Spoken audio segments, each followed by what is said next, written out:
సభకు హాజరైనటువంటి వామపక్షాల నాయకులు, ప్రజా సంఘాల నాయకులు, ప్రజాతంత్రవాదులు, అనేక మంది ఉద్యోగులు అందరికీ మాకినేని బసవపున్నయ్య విజ్ఞాన కేంద్రం తరపున స్వాగతం, సుస్వాగతం.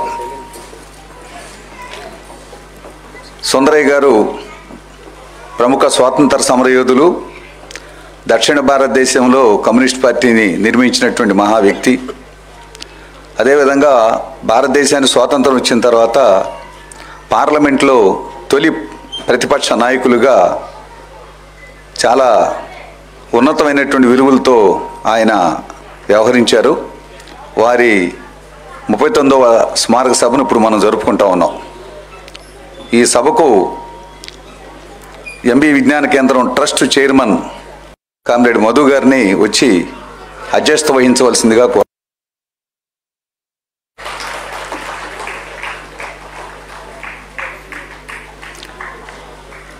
సుందరయ్య విజ్ఞాన కేంద్రం చైర్మన్, హైదరాబాద్లో మొట్టమొదటిగా ఏర్పడినటువంటి విజ్ఞాన కేంద్రం, దానికి చైర్మన్గా ఉన్నటువంటి కామ్రేడ్ బివి రాఘవుల గారిని వేదిక మీదకి ప్రధాన వక్త, వారిని వేదిక మీదకి ఆహ్వానిస్తా ఉన్నాను. సుందరయ్య గారి చిత్రపటానికి పూలమాల వేసి నివాళులర్పించే కార్యక్రమం మొట్టమొదట ఉంటుంది. ఎంబీవీకే బాధ్యులుగా ఉన్నటువంటి స్వరూపరాణి గారు, యువి రామరాజు గారు,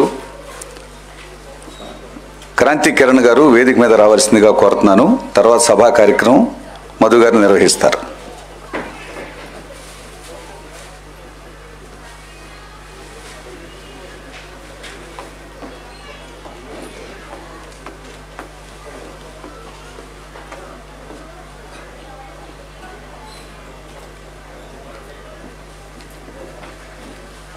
ట్రస్ట్ కార్యదర్శి వైవి గారిని వేదిక మీదకు ఆహ్వానిస్తాను.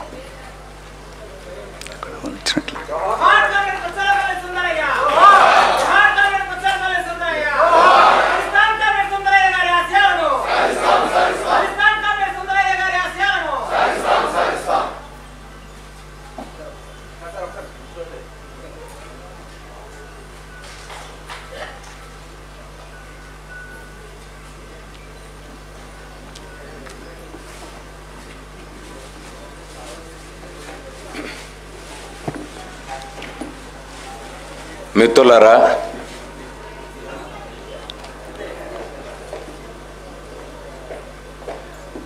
ముప్పై 39వ వర్ధంతి సందర్భంగా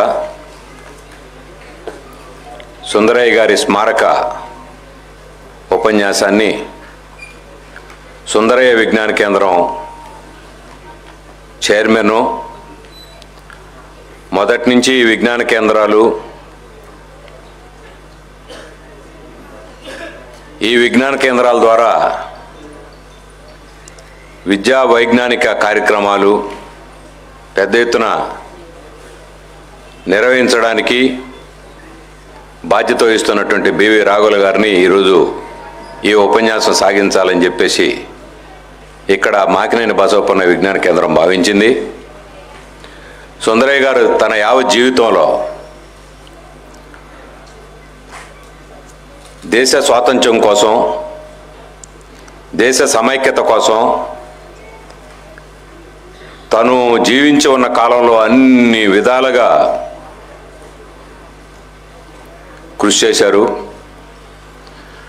బ్రిటిష్ వాళ్ళు పోవాలి, దేశానికి స్వాతంత్ర్యం రావాలని చెప్పి కోరడమే కాదు, దళితులు, గిరిజనులు, బలహీన వర్గాలు వీళ్ళందరికీ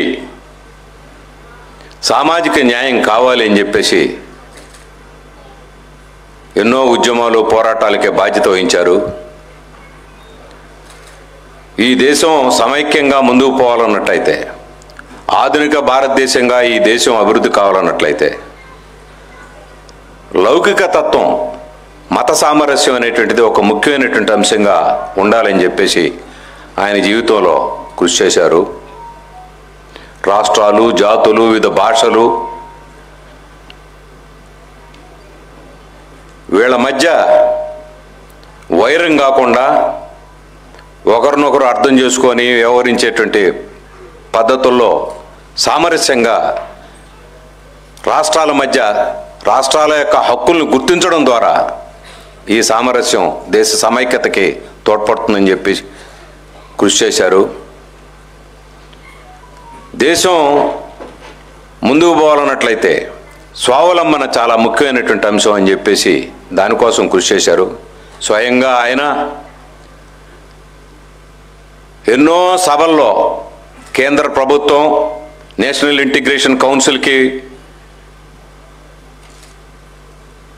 వివిధ సందర్భాల్లో ఆ చర్చల్లో పాల్గొనేదానికి నివేదికలు తయారు చేసే దేశ సమైక్యతను గురించి ఆయన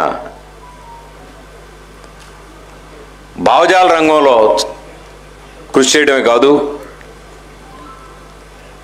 వాస్తవంగా అలాంటి సమైక్యతని బలోపేతం చేసేటువంటి ఉద్యమాల్లో వారు పాల్గొన్నారు. విశాలాంధ్రలో ప్రజారాజ్యం అని చెప్పి మొట్టమొదట ప్రజల మధ్య సఖ్యత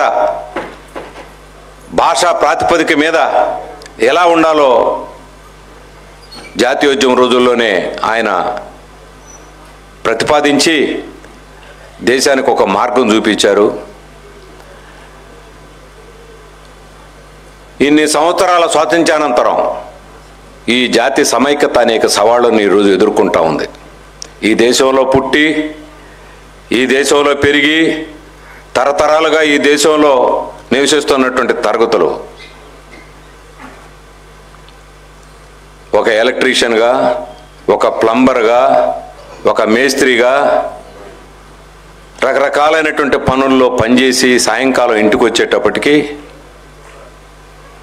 వీళ్ళు చొరబాటుదారులు, వీళ్ళు ఈ దేశంలో ఉండడానికి అర్హులు కారు అని ముద్ర వేసేటువంటి ప్రధానమంత్రి ఆ రకంగా ఒక తరగతిని వేరు చేసేటువంటి దానికోసం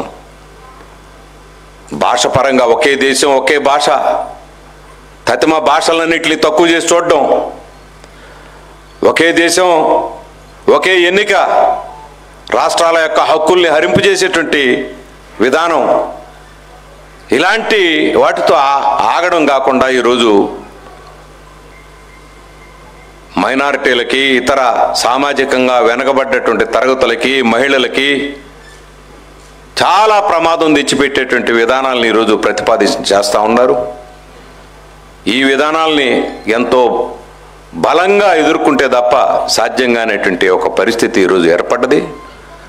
అందుకని మన దేశ సమైక్యతని కాపాడుకునే దానికోసం సుందరయ్య గారి యొక్క ఆశయాల్ని, దేశ సమైక్యతను కాపాడుతాం, దానికోసం అవసరం వస్తే ఎన్ని త్యాగాలకైనా సిద్ధం అని చెప్పేదానికి చిహ్నంగా ఈరోజు ఈ స్మారక ఉపన్యాసాన్ని బివి రాఘుల్ గారు చేయాలని చెప్పేసి మేము కోరాము. వారు అంగీకరించారు. వారిని ఈ ఉపన్యాసం సాగించమని చెప్పేసి మీ అందరి తరఫున కోరుతూ వారిని ఆహ్వానిస్తున్నాను.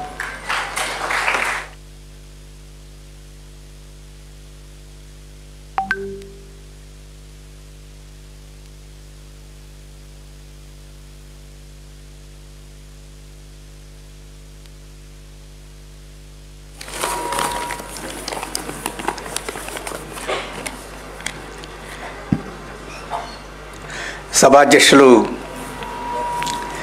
మాకినేని బసవపున్నయ్య విజ్ఞాన కేంద్రం చైర్మన్ మధు గారు, ఈ కార్యక్రమంలో పాల్గొంటున్న పెద్దలు, మిత్రులు, కామ్రేడ్స్ అందరికీ నమస్కారం.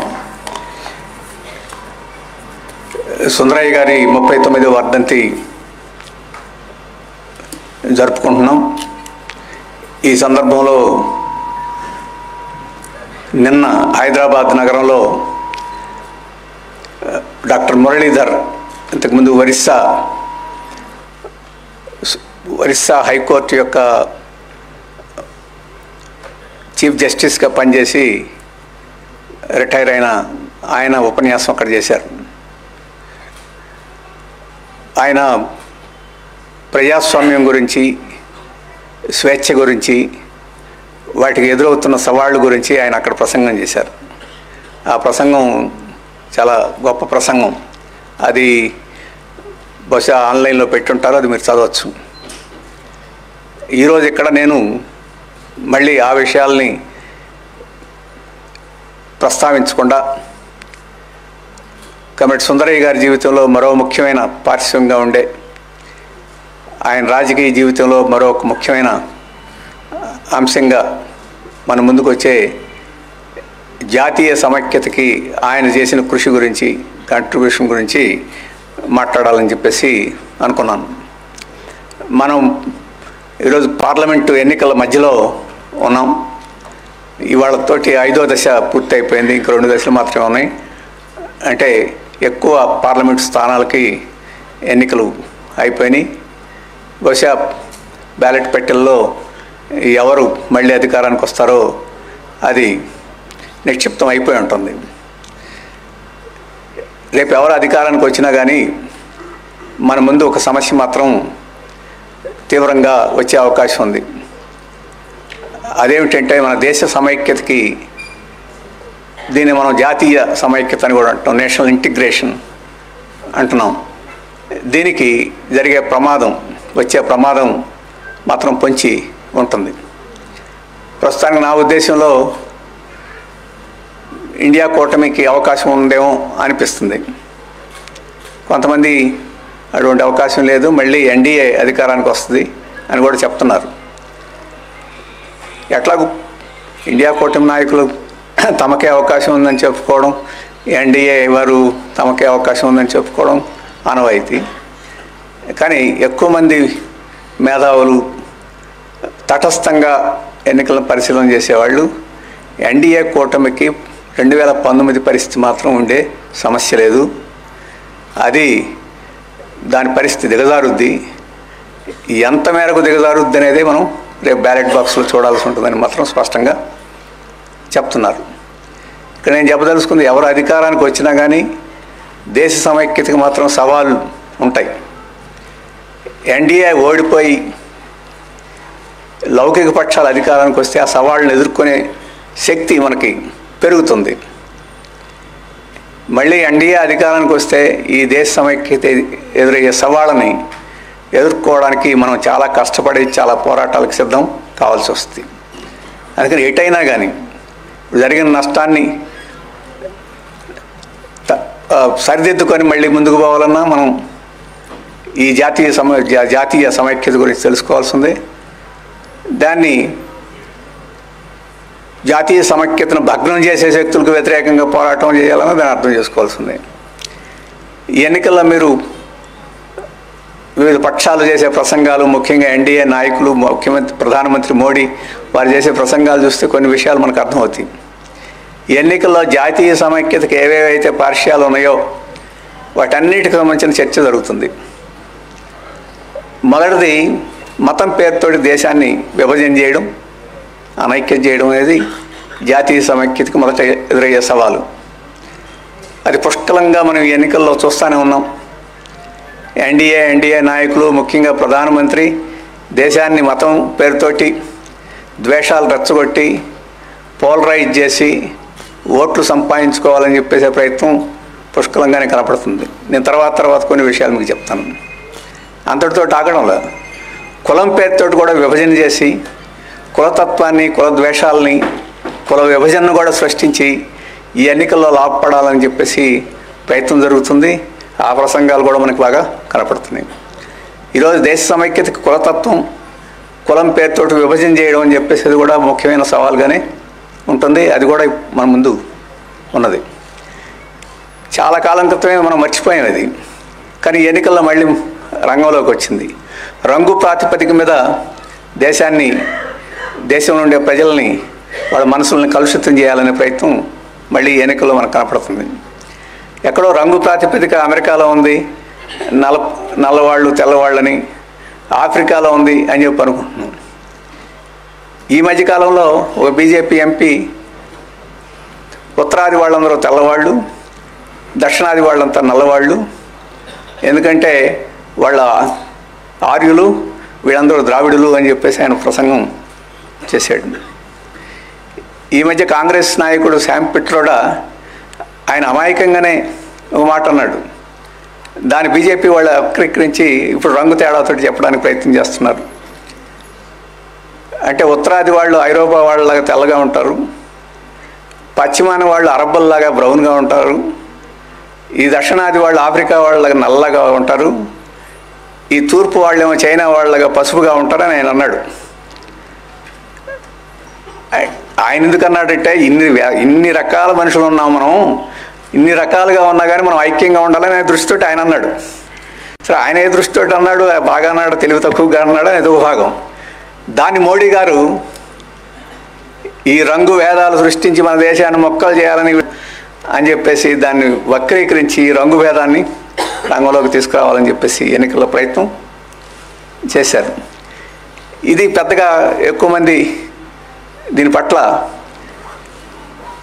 ఈ రంగు భేదం ఎంత తీవ్రంగా ఉందని మనకు అనిపించదు. మీరు ఉత్తరాదికి పోతే మీకు అనిపించుద్ది.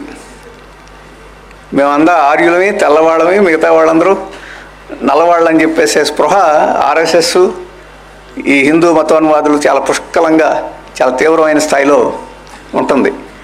కానీ జాతీయ సమైక్యత తీవ్రంగా ఉన్నప్పుడు అది నివురు కప్పిన నిప్పులాగా మనకు కనిపించదు. కానీ కొద్దిగా పైన అలా తడితే అది మనకు స్పష్టంగా కనిపిస్తుంది. అది కూడా మనకి ఈ చర్చల్లో మనకు కనపడుద్ది. ఎలాగో దక్షిణాది ఉత్తరాది చర్చ జరుగుతుంది అంటే ప్రాంతీయవాదం, దక్షిణాది ఉత్తరాది ఈ ప్రాంతీయవాదం కూడా తీవ్రంగా చర్చించేదానికి, దాన్ని ప్రోత్సహించేదానికి ప్రయత్నాలు కూడా జరుగుతున్నాయి. 1960 దశకంలో అంత కాకపోయినా భాషావాదం కూడా ఈరోజు అప్పుడప్పుడు సంస్కృతాన్ని రుద్దాలి అని చెప్పేసి కేంద్రం ప్రయత్నం చేయడం మనం చూస్తున్నాం. హిందీని రుద్దాలని చెప్పేసి ప్రయత్నం చూస్తున్నాం. 1967 ఆ ప్రాంతంలో హిందీని రుద్దాలని ప్రయత్నం చేస్తే దక్షిణాదిన పెద్ద ఉద్యమాలు వచ్చి కాస్త వెనక్కి తగ్గిన పరిస్థితి మనం చూస్తున్నాం. వీటితో పాటు ప్రాంతీయవాదం కూడా మనం చూసాం. ఇక్కడ మన ఆంధ్రులకు బాగా తెలంగాణ ఆంధ్ర విడిపోవడానికి ప్రాంతీయవాదం రావడం మనం చూసాం.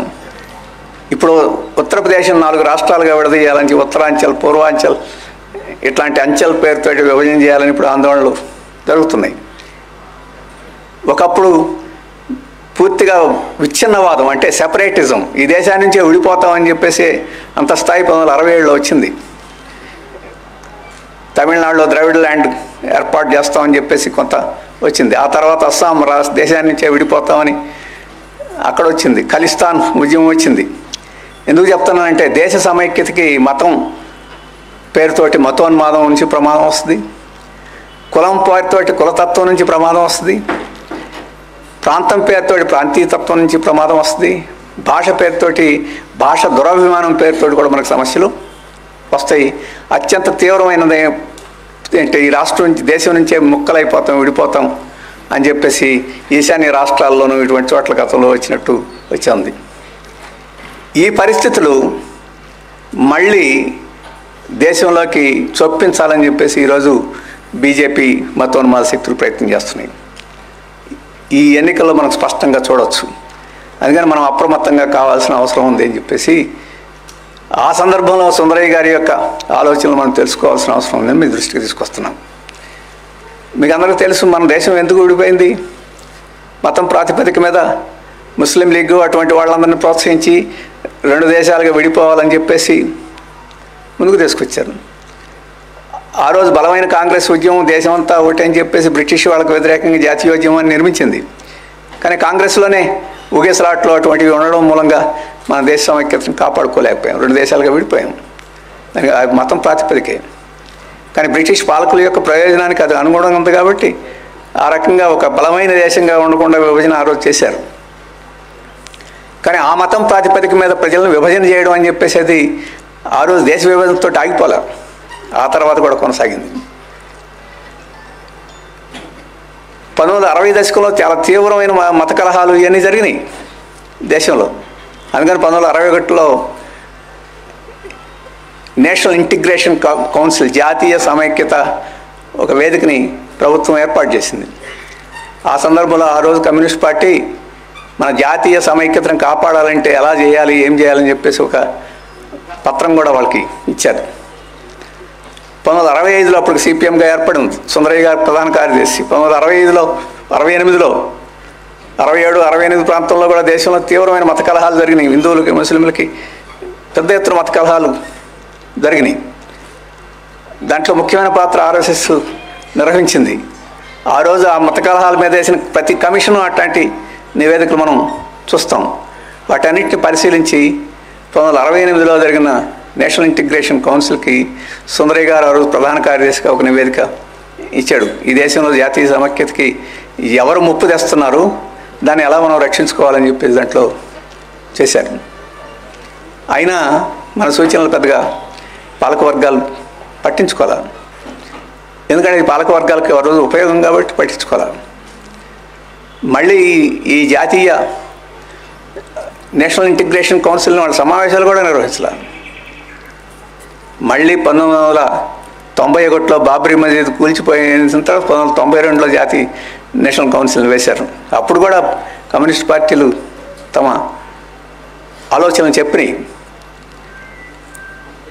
మళ్ళీ ఆ తర్వాత పట్టించుకోవాలి. 13 సంవత్సరాల తర్వాత 2015లో మళ్ళీ ఓ జాతీయ కౌన్సిల్ అప్పుడు ఇచ్చాం. అంటే జాతీయ సమైక్యత అని చెప్పేసే సమస్య అది స్వాతంత్రం వచ్చిన తర్వాత మన దేశం బ్రిటిష్ పాలకుల నుంచి స్వాతంత్రం సంపాదించుకున్న తర్వాత కూడా ఆ సమస్య పోలేదు. నిరంతరం అది ఏదో ఒక రూపంలో ఏదో ఒక పద్ధతిలో ముందుకు వస్తూ ఉంది అని చెప్పేసి అది మనం తెలుసుకోవాలి. ఇప్పుడు 10 ఏళ్ల నుంచి మోడీ గారు పరిపాలన చేసిన తర్వాత ఈ ఎన్నికల సందర్భంలో వాళ్ళకు ఒకటి అర్థమైంది ఏంటంటే, ఈ దేశాన్ని అభివృద్ధి చేసి మేము ఎన్నికల్లో గెలవలేము, ఎందుకంటే మనం అభివృద్ధి ఏం చేయడం లేదు కాబట్టి మళ్ళీ విభజనవాదాలు, విచ్ఛిన్నవాదాలని మనం ప్రేరేపించి, విద్వేషాలు ప్రేరేపించి ఈ రకంగానే మనం ఎన్నికల్లో గెలవగలం. ప్రజల్ని చీలదీసి మొక్కలు చేసి ఆ మొక్కల ప్రాతిపదిక మీద మనం అధికారంలో ఉండగలం అని చెప్పేసి ఆలోచన చేసి ఇప్పుడు మళ్ళీ ఎన్నికల్లో అటువంటి సమస్యలన్నింటినీ తీసుకొచ్చారు. రేపు ఈ దేశంలో వాళ్ళు అనుసరించుతున్న విధానాలు అభివృద్ధి చేసి ప్రజలను ఆకట్టుకోలేకపోయారు అనుకోండి, ఈ విభజనవాదాలని, ఈ విచ్ఛిన్నవాదాలని ముందుకు తీసుకొచ్చి మనం ప్రజలు పరస్పరం ద్వేషించుకునేట్టు, పరస్పరం కలహించుకునేట్టు చేసి ముందుకు అధికారంలో ఉండాలని చెప్పేసి ప్రయత్నం చేస్తారు. ఇది మనం ఎదుర్కొనే ప్రమాదం. అయితే ఏం చెప్పారు, ఏం పరిష్కారాలు చెప్పారు అని చెప్పేసి నేను చివర మీ దృష్టికి తీసుకొస్తాను. కానీ వాటిలో పోబోయే ముందు ఒక 4-5 అంశాలు ఈ మధ్యకాలంలో జాతీయ సమైక్యతకి సంబంధించిన సమస్యల్ని ఏ రకంగా బీజేపీ వీళ్ళు ముందుకు తీసుకొచ్చారని చెప్పేసి నేను కొద్దిగా వివరించి ఆ తర్వాత చెప్తాను. మొదటిది, ఈ మధ్యకాలంలో మోడీ గారు ప్రధానమైన చర్చ, కొత్త చర్చ ఏం కాదు, పాతదే, కానీ ఎప్పుడు అవసరమైతే అప్పుడు దాన్ని బయటకు తీస్తారు. ఇప్పుడు తీశారు. అదేమిటంటే, భారతదేశంలో, మన దేశంలో ముస్లింల జనాభా విపరీతంగా పెరిగిపోతుంది. ప్రధానమంత్రి యొక్క సలహా మండలి ఉంది, ఆర్థిక సలహా మండలి ఒకటి ఉంది. ఆ మండలి వారు ఒక నివేదిక రూపొందించారు. ఆ నివేదికను ప్రధానమంత్రి గారికి ఇచ్చారట. ఆ ప్రధానమంత్రి ఆ నివేదికనేమి బయటికి విడుదల చేయలేదు, కానీ దాన్ని లీక్ చేశారు. ఆ లీక్లో సారాంశం ఏంటంటే, భారతదేశంలో ముస్లింల జనాభా విపరీతంగా పెరిగిపోతుంది, ఆఖరికి ఈ దేశంలోనే హిందువులు మైనార్టీ అయిపోయే పరిస్థితి వస్తూ ఉంది. కాబట్టి ఈ ముస్లింలు ఆఖరికి జనాభా పిల్లల్ని కని ఇక్కడ జనాభా పెరిగిపోయి ఈ దేశంలో వాళ్ళు పాలకులు అయిపోయి హిందువులు పాలితులుగా మారిపోయే పరిస్థితి ఉంది. ఇట్లాంటి మన సంస్కృతి, మన నాగరికత, మన హిందూ మతం చాలా ప్రమాదంలో పడిపోయిందనే సారాంశం. ఇటువంటి వాదన ఈరోజు వచ్చిందేం కాదు, చాలా పాతకాలం నుంచి ఇటువంటి వాదన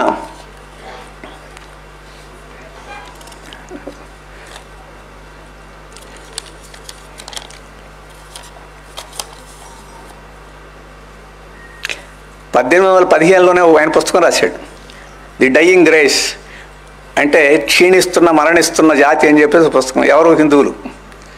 అప్పుడు ఇదే తెచ్చాడు, వీళ్ళందరూ జనాభా పెరిగిపోతుందని. మనం కూడా చాలామంది నమ్ముతుంటాం, ఎందుకంటే ముస్లింలు ఎక్కువ మంది భార్యలను చేసుకుంటారు, 3-4 చేసుకుంటారు, కాబట్టి వాళ్ళకి ఎక్కువ పిల్లల్ని కంటారు.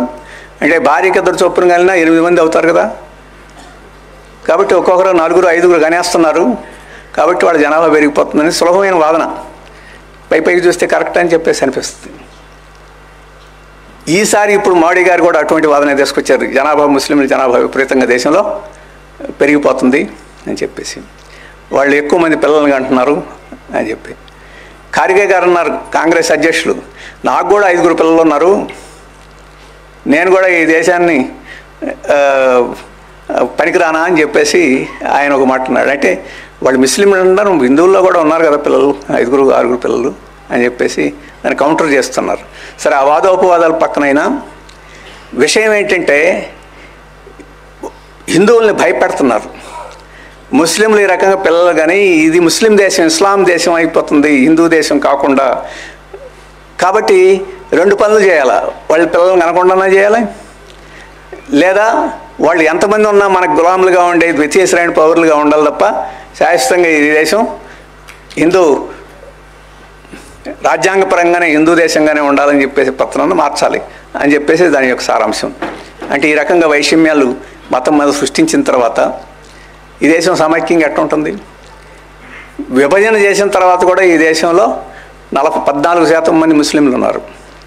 140 కోట్ల జనాభా అనుకుంటే ఇప్పుడు 20 కోట్ల మంది ఈ దేశంలో ముస్లింలు ఉన్నారు. ఒక దేశంగా వాళ్ళు ఏర్పడితే ఈ దేశంలో ఈ ముస్లిం దేశాలు, ఇస్లామిక్ దేశాలు అనుకున్న వాటన్నిటికన్నా ఇది పెద్ద దేశం అయింది. అంత జనాభా ఈ దేశంలో ఉన్నారు. మరి అంత జనాభాని ఈ దేశంలో బానిసలుగానో ద్వితీయ శ్రేణి పౌరులుగానో లేకపోతే వాళ్ళని అవమానించి చేసే పద్ధతిలో ఈ దేశం చూస్తుంటే ఈ దేశం సమైక్యంగా ఎట్లా ఉంటుంది?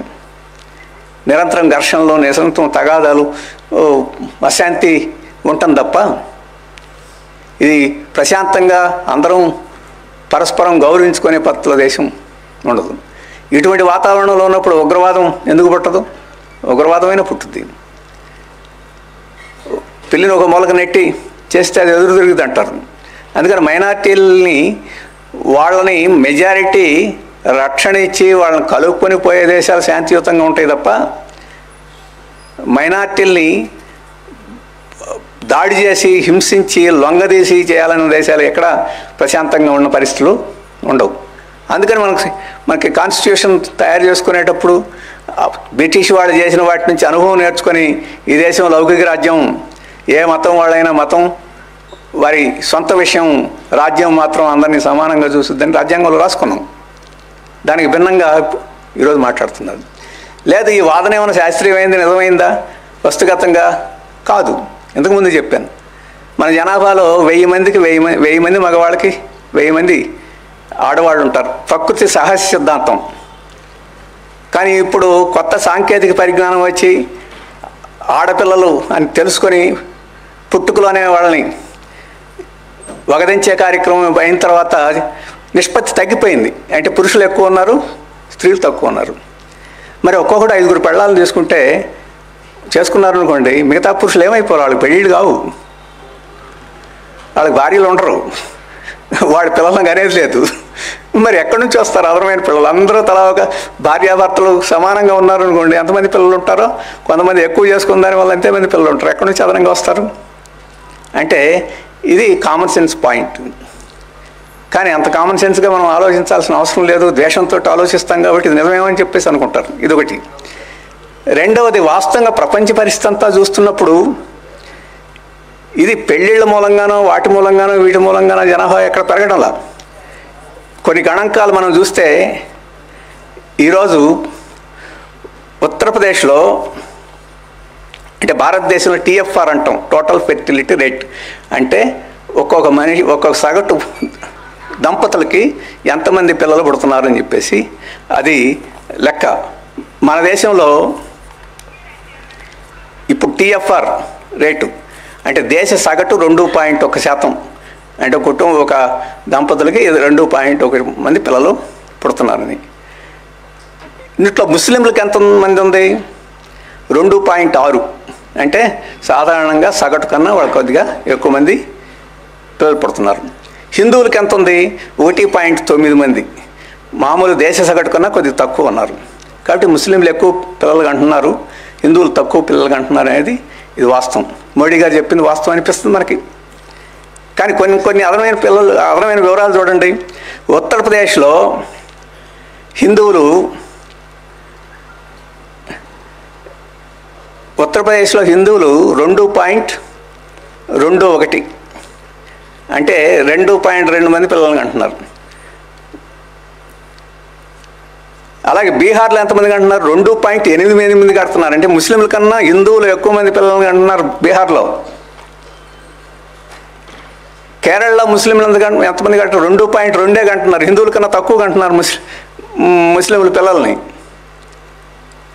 ఇవి మన దేశం సంగతులు. పక్క దేశం చూడండి, బంగ్లాదేశ్లో మనకన్నా తక్కువ మంది కంటున్నారు. మన ముస్లింల కన్నా ఇంకా తక్కువ 1.8 మంది కంటున్నారు. హిందువులు 2.1 కంటున్నారు. ఇక్కడ మలేషియా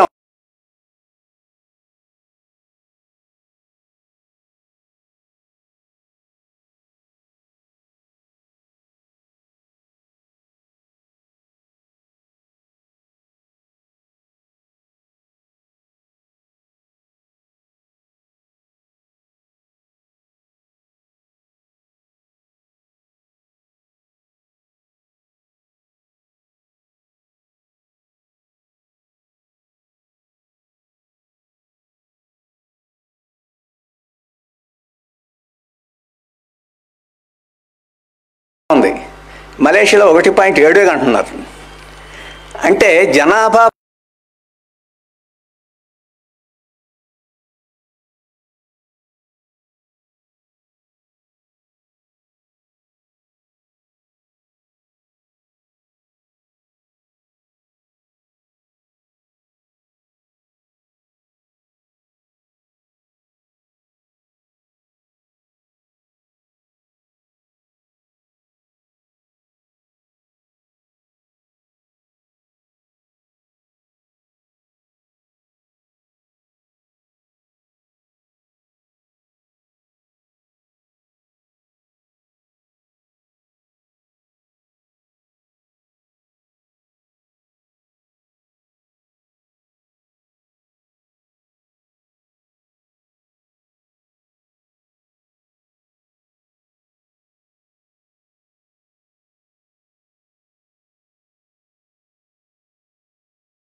కనడానికి పెరుగుదలకి మతానికి ఎక్కడ లింక్ లేదనేది స్పష్టంగా మన దేశంలో వివరాలు చూసిన అర్థమవుతుంది. ఇస్లామిక్ దేశాలు ఏవైతే ఉన్నాయో అటు బంగ్లాదేశ్ కానీ లేకపోతే మలేషియా కానీ ఇండోనేషియా కానీ మనకు చుట్టుపక్కల ఉన్న దేశాలు ఈవెన్ పాకిస్తాన్ చూసుకున్నా కానీ మతానికి జనాభాకేమీ కనపట్ల. బుద్ధిస్టులు అత్యధికంగా ఎక్కువ మంది పిల్లలు కంటే బుద్ధిస్టులు మన దేశంలో, ఆ వివరాలు కూడా ఉన్నాయి. ఈ దేశంలో ఎక్కువ మంది పిల్లలను కంటున్న వాళ్ళు ఫస్ట్ గిరిజనులు, ఆ తర్వాత దళితులు. కులాలుగా చూస్తే గిరిజనులు, దళితులు, వీళ్ళు ముస్లింల కన్నా ఎక్కువ సంఖ్యలో పిల్లలు కంటున్నారు. ఇవన్నీ పరిశీలన చేసిన తర్వాత శాస్త్రజ్ఞులు చెప్పేది ఏంటంటే ఆడపిల్లల చదువుకి బిడ్డలు పుట్టడానికి సంబంధం ఉంది. ఏ సమాజం అయితే ఆడపిల్లల సూత్రాలు ఇట్లాంటివి బాల్య వివాహాలు ఆ రకంగా చదువు ఉండడం వల్ల బాల్య వివాహాలు జరగకుండా ఉంటాయో, ఇవన్నీ చదువుకున్నారు కాబట్టి వాళ్ళు కుటుంబ నియంత్రణ పద్ధతులు అయిన సహజ పద్ధతులు అలాగే శాస్త్రీయమైన పద్ధతులు తెలుస్తాయి కాబట్టి అటువంటి సమాజాల్లో పిల్లలు తక్కువగా వాళ్ళు ఉంటారు. ఇప్పుడు మీరు అమెరికా చూడండి, యూరోప్ చూడండి, జపాన్ చూడండి, ఆఖరికి చైనా చూడండి, ఇవన్నీ రిప్లేస్మెంట్ రేట్స్ కూడా లేవు. అంటే ఒకరు చనిపోతే ఒకరు పుడితే రిప్లేస్మెంట్ రేట్ సమానం అంటాం. రిప్లేస్మెంట్ రేటు కూడా లేని దేశాలు చాలా ఉన్నాయి. అందుకని ఎక్కడైతే చదువు, ఆర్థిక స్తోమత, ఎవరికైతే ఆర్థిక స్తోమత ఉంటుందో వాళ్ళ పిల్లలను తక్కువగా అంటారు. ఆర్థిక స్తోమత ఎవరైతే ఉంటారో వాళ్ళు బతుకుతారో లేదో వాళ్ళకి తెలియదు. 4 గంటే ఇద్దరు చచ్చిపోతారేమో. అలాగే నేను ముసలివాళ్ళం అయితే కష్టపడి సంపాదించి మాకు తిండి పెట్టేవాడు, ముద్ద పెట్టేవాడు వాడు కావాలి కదా, అందుకని ఏదైనా అంటారు. అందుకని ఆర్థిక స్తోమతకి, చదువుకి, ముఖ్యంగా ఆడపిల్లల చదువుకి లింకు జనాభా పెరుగుదలకు ఉంది. దీనికి మతానికి ఏం సంబంధం లేదు అని చెప్పేసి ఇదంతా చెప్తుంది. కానీ మోడీ గారు, ఆర్ఎస్ఎస్ ఇది మతానికి సంబంధం, వాళ్ళు ముస్లింలు ఎక్కువ మంది పెళ్ళాలను చేసుకుంటారు కాబట్టి వాళ్ళ పిల్లలు ఎక్కువ కంటారు. ఈ దేశంలో ఆ రకం కానీ వాళ్ళు మెజారిటీ అయిపోతారు అని చెప్తున్నాను. ఈ దేశానికి ఇస్లాం ఎప్పుడు వచ్చిందండి? క్రీస్తు శకం 600 సంవత్సరంలో వచ్చింది. క్రీస్తు శకం 600 సంవత్సరంలో ఇస్లాం పుట్టింది. పుట్టిన కొద్ది రోజులకే కేరళలో వచ్చింది. లేదు గజనీ, గౌరీ వీళ్ళందరూ 1000వ సంవత్సరంలో భారతదేశానికి వచ్చారనుకుంటే 1000 నుంచి ఇప్పుడు 2000, 1000 సంవత్సరాలు ఉంది. 1000 సంవత్సరాలకి ఇంకా వాళ్ళు 14% ఉన్నారు ఒకవేళ అనుకుంటే.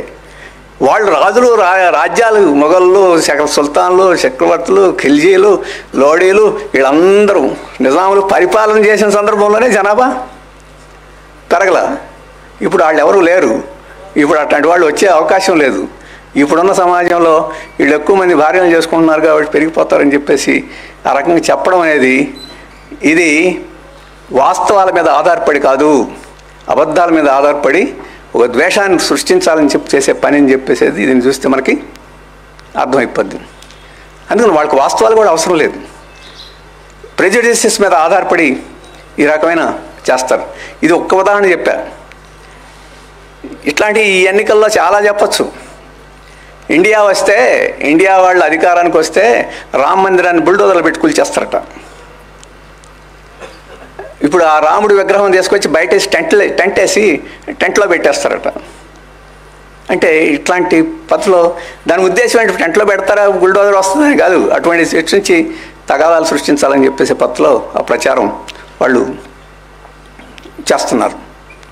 మరి ఇవన్నీ మనం చూసినప్పుడు ఈ ద్వేషమే కనుక పెరిగితే, ఈ ద్వేషం ప్రాతిపదిక మీద మత కలహాలు ఇవన్నీ జరిగితే, నిరంతరం ఒకరినొకరిని ద్వేషించుకొని ఒకరినొకరిని భయపడుతూ ఉన్నప్పుడు ఈ దేశం సమైక్యంగా ఉంటుంది. ఈ దేశం సమైక్యంగా లేకపోతే ఈ దేశం ఆర్థికంగా, సామాజికంగా ఎట్లా ముందుకు పోద్దని చెప్పేసి మనం ఆలోచన చేయాల్సిన సమస్య. అందుకని మనం ఎటువంటి పరిస్థితుల్లోనూ ఈ కమ్యూనల్ ప్యాషన్స్ అంటే మత ఉన్మాదానికి సంబంధించిన అంశాలని ఏ రూపంలో ఎవరు ప్రోత్సహించినా ఆ జాతి ఐక్యతకి తోడ్పడదు. అటువంటి వాటిని మనం నిరోధించాలి అని చెప్పేసి ఒకవైపునేమో మోడీ గారు ఏం చెప్తారు, మనం ప్రపంచ స్థాయికి మించిపోవాలి, ప్రపంచాన్ని అధిగమించాలి, సూపర్ పవర్ కావాలి అని చెప్పి అంటున్నాను. 140 కోట్ల మంది జనాన్ని ఐక్యంగా ముందుకు తీసుకెళ్ళడం వాడు సూపర్ పవర్ ఏ రకంగా అవుతామని చెప్పేసి మనం ప్రశ్నించాలి. వీళ్ళ శాంతియుతంగా ఉండి పరస్పరం సంఘర్షించుకోకుండా అందరి యొక్క శక్తిని మళ్లించి ఆర్థికాభివృద్ధికి తోడ్పడి చేస్తే అప్పుడు మనం సూపర్ పవర్ గురించి ఆలోచన చేయడం. మనం పరస్పరం సంఘర్షించుకుంటూ ఈ గొడవల్లో పడి మన శాంతి భద్రతలను కాపాడుకోవడమే మన సమస్య అయిపోయి మనం తుపాకులకి పోలీసులకి పహరాలకి మనం డబ్బులు ఖర్చు పెడుతూ ఉంటే దేశం ఎలా ముందుకు పోద్దని చెప్పేసి మనం ఆలోచించాల్సిన సమస్య. అందుకని కమ్యూనలిజం అనేది దేశం ముందుకు తీసుకెళ్తుంది. అందుకని మన జాతీయోద్యమంలో పాల్గొన్న నాయకులు రాజ్యాంగం రాసేటప్పుడు ఈ మతాన్ని రాజకీయాల్లో జోక్యం ఉండకూడదు. మతం వ్యక్తిగత జీవితంలో తప్ప బయట సామాజిక జీవితంలో దాని ప్రమేయం ఉండకూడదు అని చెప్పేసే లౌకికవాదాన్ని మన రాజ్యాంగంలో పొందుపరుచుకున్నాం. ఇప్పుడు లౌకికవాదాన్ని మార్చేస్తామని చెప్పండి. అందుకని బీజేపీ వాళ్ళు మాకే 300కి 370 మాకే కావాలి, 400 మా అందరికీ కావాలని చెప్పేసి చెప్పారు. ఎందుకు కావాలంటే హెగ్డే అని చెప్పేసి కర్ణాటకలో వాడు ముఖ్యమైన నాయకుడు చెప్పాడు, మాకు 400 ఇస్తే ఈ రాజ్యాంగంలో లౌకికవాదం తీసేసి హిందుత్వ రాజ్యం అని చెప్పేసి మారుస్తామని చెప్పేసి, అందుకే మాకు 400 కావాలని చెప్పేసి చెప్పాడు. అది ఎప్పుడు అయితే పెద్ద ప్రచారం అయిందో వాడికి సీట్ ఇవ్వాల. అసలు విషయాన్ని బట్టబయలు చేశాడు. అది రహస్యంగా ఉంచాలి. 400 వచ్చిన తర్వాత చేయాల్సిన పని 400 వస్తే ఇది చేసేస్తామని ముందే చెప్పాడని చెప్పి సీట్ ఇవ్వాల. మా ఉద్దేశం అది కాదని చెప్పేసి చెప్పుకోవాల్సిన పరిస్థితి వచ్చింది. ఉద్దేశం అదే. ప్రియాంబుల్ని మార్చాలని చెప్పేసి చాలా కాలం నుంచి అన్నారు. ప్రియాంబుల్ అంటే మన రాజ్యాంగం యొక్క పీఠికలో లౌకికవాద రాజ్యం, secular republic, secular democratic republic అని రాసుకున్నాం. దాన్ని మార్చేయాలని చెప్పేసి అది వాళ్ళ ఉద్దేశం. అది మార్చేస్తే మన దేశం ఐక్యతగా నిలబడటం సాధ్యం కాదని చెప్పేసి ఇదే ఉమ్మడి పౌరస్మృతి, ఈ సివిల్ కోడ్ అంటే మన పెళ్ళి ఇటువంటి వాటినన్నింటినీ నియంత్రణ చేసే కామన్ సివిల్ కోడ్ తీసుకురావాలని చెప్పేసి ఆలోచన, ఇటువంటివన్నీ కూడా ఉన్నాయి.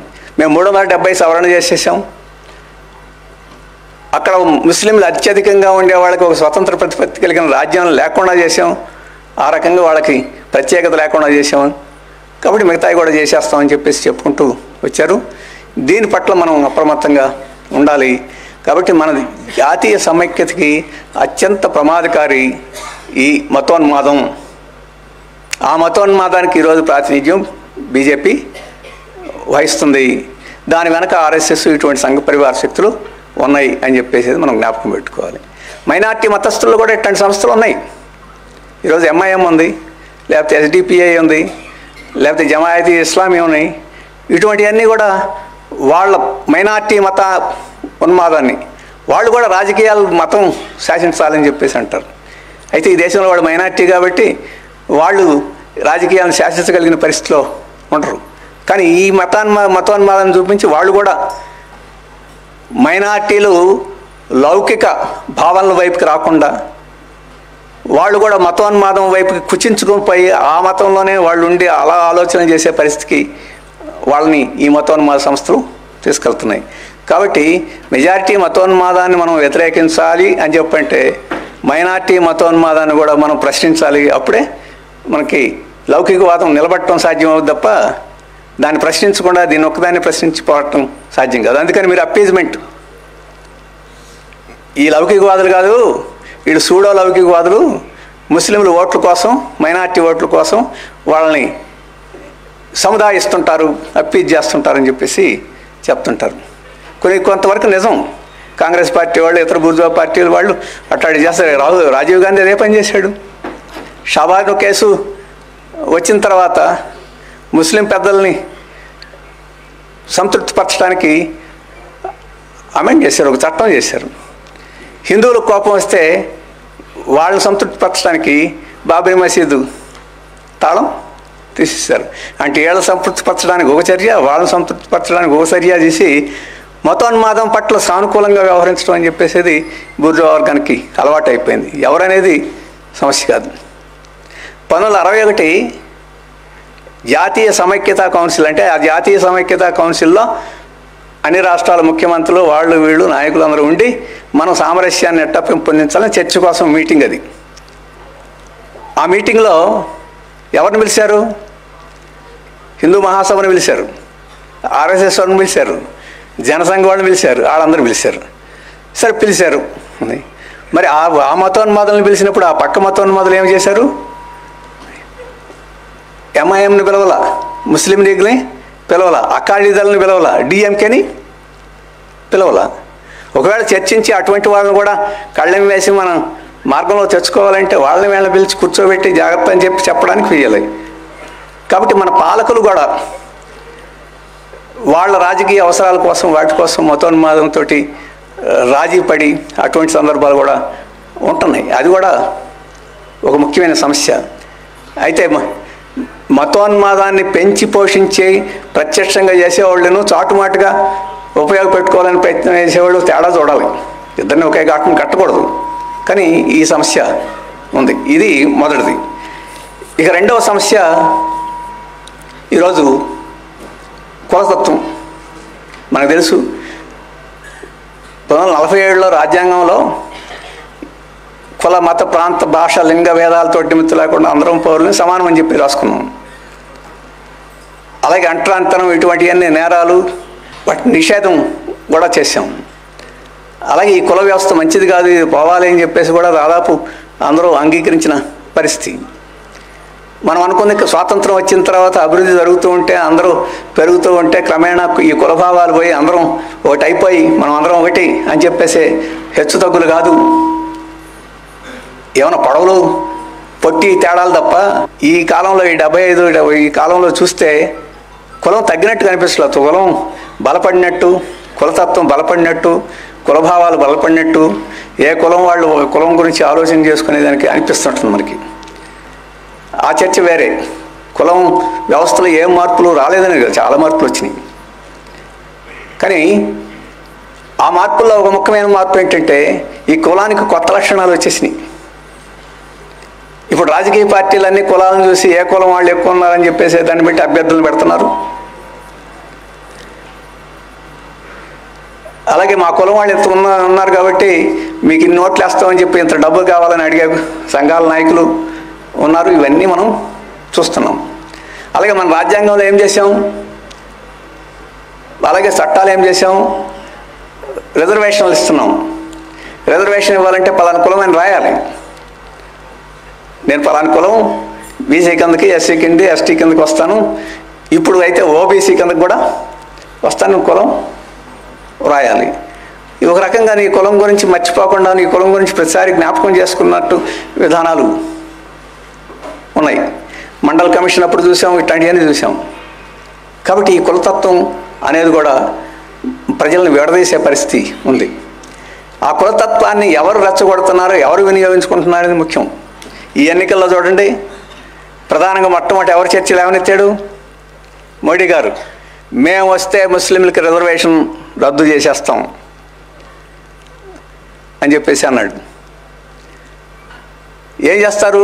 ముస్లింలకి ఈ ఇండియా కూటమి వాళ్ళు ముస్లింలకి రిజర్వేషన్లు ఇచ్చి దళితులకి, గిరిజనులకి, ఓబీసీలకి రిజర్వేషన్ లేకుండా చేసేస్తున్నారు, వాళ్ళ రిజర్వేషన్ తగ్గించేస్తున్నారని చెప్పేసి చర్చ పెట్టి ఈ రకంగా విభజన, ముస్లింలకి దళితులు గిరిజనులు వీళ్ళ మధ్య విభజన సృష్టించడానికి ప్రయత్నం చేశాడు. అది ఒక పచ్చి అబద్ధం. మన దేశంలో ముస్లింలకు ఎక్కడ రిజర్వేషన్లు లేవు. ఈ దేశం యొక్క ప్రత్యేకత ఏమిటంటే, ప్రత్యేకత మనకు తెలుసు, కుల వ్యవస్థ అనేది. ఇంకే దేశంలో లేదు. ఈ కుల వ్యవస్థ ఎట్లాంటి కుల వ్యవస్థ అంటే హిందూ మతంలోనే కాదు, ఇస్లాం మతంలో కూడా కులాలు ఉన్నాయి. ఇస్లాం మతస్థుల్లో నాయీలు ఉన్నారు, దోబీలు ఉన్నారు, ఇట్లాంటి కులాలని, దూదేకులు వాళ్ళు ఉన్నారు, ఇట్లాంటి కులాలన్నీ ఉన్నాయి. క్రైస్తవుల్లో ఉన్నారు, క్రైస్తవ దళితులు ఉన్నారు, వీళ్ళు ఉన్నారు. ముస్లింల్లో ఉన్నారు దళితులు. మీరు బీహార్ పోతే పస్మాడాలు వాళ్ళు దళితులే. బౌద్ధుల్లో ఉన్నారు దళితులు, దళిత బుద్ధిస్టులు, ఇట్లాంటి వాళ్ళందరూ ఉన్నారు. మన వైఎస్ రాజశేఖర రెడ్డి, వైఎస్ అంటే ఏంటి మీరు చెప్పాలి.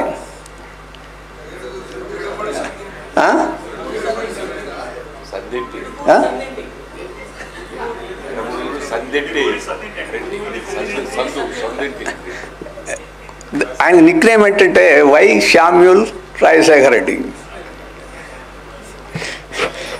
ఇప్పుడు నర్సరాపేట ప్రాంతం అంతా పోతే రెడ్లందరూ చాలామంది కమ్యూనిస్టులు.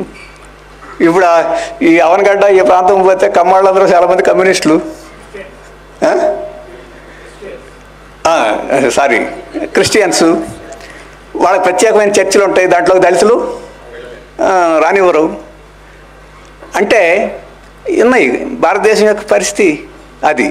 అందుకని మనం కమ్యూనిస్టులు ఏం చెప్తామంటే ఈ కుల వ్యవస్థ ఈ మతాలన్నింటిలో ఉన్నాయి. ఈ బలహీనమైన కులాలు ఏవైతే ఉన్నాయో ఆయా మతాల్లో వాళ్ళందరికీ రిజర్వేషన్లు ఇవ్వాలి. ముస్లింల్లో ఉండే బీసీలకి ఎస్సీలకి వాళ్ళకి ఇవ్వాలి, క్రైస్తవుల్లో ఉండే ఎస్సీలకి బీసీలకి వాళ్ళకి ఇవ్వాలి, అలాగే బుద్ధిస్టులు కూడా ఇవ్వాలి అని చెప్పేసి చెప్తాం. ఇప్పుడు మోడీ గారు దాన్ని తీసేసి ఇది ఇస్లాం మతస్థులకు ఇస్తున్న రిజర్వేషన్లు కాబట్టి రద్దు చేయాలని చెప్పేసి ఆ రకంగా రిజర్వేషన్లు సమస్యను కూడా ముస్లింలకి హిందువులకి మధ్య ఒక తగాదాలాగా సృష్టించి ఆ రకంగా వైషమ్యాలు సృష్టించాలని చెప్పేసి ఇప్పుడు ప్రయత్నం చేస్తున్నారు. ఆ రకమైన పద్ధతిలో వాళ్ళు చేసిన తర్వాత మనకు సమైక్యత ఎట్లా వస్తుంది అని చెప్పేసి మనం అలాగే కులతత్వాన్ని ఇంకో రకంగా సృష్టిస్తున్నారు. మొన్న హైదరాబాద్ ఎన్నికలకు ముందు, అసెంబ్లీ ఎన్నికలకు ముందు హైదరాబాద్లో మాదిగ మహాసభ పెట్టాడు మోడీ గారు. వచ్చి ఆలింగనం చేసుకొని ఈ కేటగరైజేషన్ చేస్తానని చెప్పేసి చెప్పారు. 20 ఏళ్ళ నుంచి చెప్తున్నారు కేటగరైజేషన్ గురించి. అంటే ఉపకులాల మధ్య తగాదాలు, మాదిగల మధ్య తగాదాలు, అలాగే బీసీలు వర్గీకరణ చేస్తానని బీసీల మధ్య తగాదాలు, ఇప్పుడు మరాఠాలకి బీసీలకి మధ్య తగాదాలు మహారాష్ట్రలో పెట్టేసి ఈ రకంగా తగాదాలు పెట్టి కులతత్వాన్ని పెంచి పోషిస్తున్నాయి. ఇంకేమై ఐక్యత ఉంటుంది? మరి ఈ కుల వ్యవస్థలో అసమానతలు ఉన్నాయి కాబట్టి దళితులు వెనకబడి ఉన్నారు, బీసీలు వెనకబడి ఉన్నారు. ఇటువంటి వాళ్ళని ఏం చేయాలి? వాళ్ళ సమాన స్థాయికి తీసుకురావాలంటే కొన్ని ప్రత్యేకమైన సౌకర్యాలు ఇవ్వాలి. ఆ సౌకర్యాల్లో భాగంగా రిజర్వేషన్ ఇచ్చాం. దాని మీద కేంద్రీకరించి వాళ్ళ అభివృద్ధి చేయడం మీద కేంద్రీకరించి కాకుండా వీళ్ళు అనుభవిస్తున్నారు, వీళ్ళు అనుభవించలేని తగాదాలు పెట్టేదానికి దీన్ని వినియోగించుకుంటున్నారు. అది మన సమైక్యతకి భంగం కలిగించే పద్ధతిలో చేస్తున్నారు. ఇన్నేళ్ళైనా కానీ దళితుల పరిస్థితి మెరుగ్గా లేదు. ఈ దేశంలో కేరళలో మినహాయిస్తే దళితుడు ఎక్కడన్నా దేవాలయంలో పూజారి ఉన్నాడా? ఎవడన్నా నియమించాడా? తిరుపతిలో నియమించారా? ఇక్కడ దుర్గమ్మ గుడిలో నియమించారా?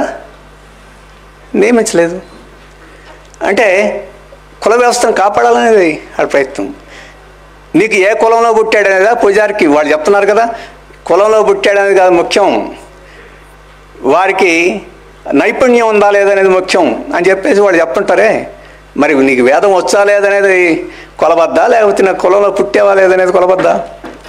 ఇప్పటికీ కులంలో పుట్టేవా లేదని కొలబద్దే ఈరోజు పాటిస్తుంటే ఏ రకంగా కుల వ్యవస్థ పద్ది? దాన్ని రద్దు చేయాల్సిన పని ఎవరిది?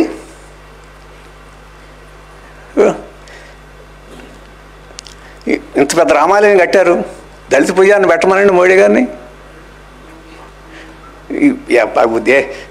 దేశంలో ఉండే దేవాలయాలన్నింటిలోనూ పూజారులు దళితులు ఉన్నారో లేదు, కానీ ఒక రామాయణంలో పెడితే, ఎందుకంటే ప్రపంచానికే అది పెద్దది అంటున్నారు కాబట్టి 2 దళితుల్ని అక్కడ నియమించండి పూజారులుగా.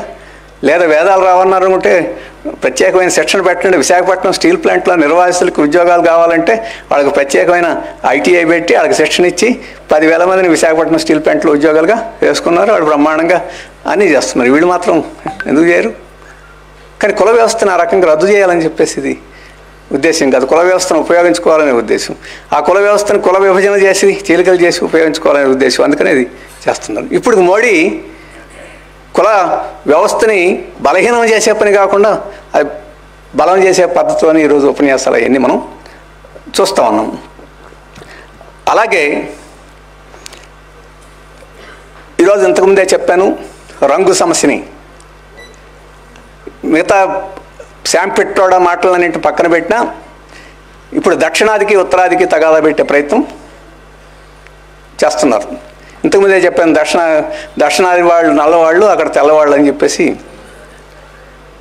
ఆ ప్రెజుడిస్ చాలా విస్తారంగా ఆర్ఎస్ఎస్ మీరు హిందీ ప్రాంతాల్లో తిరిగితే ఆ విస్తారంగా మనకు కనపడుతుంది. అది ఒక పక్కన పెట్టండి. ఈరోజు రేపు డీలిమిటేషన్ జరిగితే, నియోజకవర్గాలు జనాభా ప్రాతిపదిక మీద డీలిమిటేషన్ జరిగితే దక్షిణాదికి రావాల్సిన స్థానాలు తగ్గిపోతాయి, ఉత్తరాదికి విపరీతంగా పెరిగిపోతాయి. కాబట్టి ఉత్తరాధిపత్యం దక్షిణం మీద జరుగుతుందని ఇప్పుడు చర్చ జరుగుతుంది, మీరు అందరూ చూశారు. డీలిమిటేషన్ పెట్టి నెక్స్ట్ ఎన్నికలు జరుపుతామని చెప్పేసి వాళ్ళు ప్రకటించారు. మరి డీలిమిటేషన్ ఆ రకంగా చేస్తే ఈ దేశం సమైక్యతగా ఉంటుందా? లేదు, ఈ దేశం సమైక్యతగా ఉండాలి అని చెప్పంటే ఎటువంటి పద్ధతిలో డీలిమిటేషన్ చేయాలో ముందు చర్చించాలి కదా. అది లేదు, ముందు తగాదా పెట్టడమే వాళ్ళ ముఖ్య ఉద్దేశం. ఆ రకంగా ఈ కూడా ప్రాంతాల మధ్య తగాదా పెట్టేదానికి ప్రయత్నం వాళ్ళు చేస్తారు. అలాగే ప్రాంతీయ ఉద్యమాలు, ఈ దేశం ముక్కలుగా అయిపోవాలని చెప్పేసేది, రాష్ట్రాలను చిన్న చిన్న ముక్కలుగా చేయాలని చెప్పేసి వాళ్ళ విధానం అది కూడా చేస్తున్నారు. అందుకని ఈ ప్రాంతీయవాదాలు కూడా రెచ్చగొట్టి, తగాదాలు రెచ్చగొట్టి అటు ఇటు చేరి వాళ్ళు చేసే పరిస్థితి కూడా ఉంది. ఇది కూడా మన దేశ సమైక్యతకి చాలా ముప్పు వచ్చే పరిస్థితి ఉంది. అలాగే ఈరోజు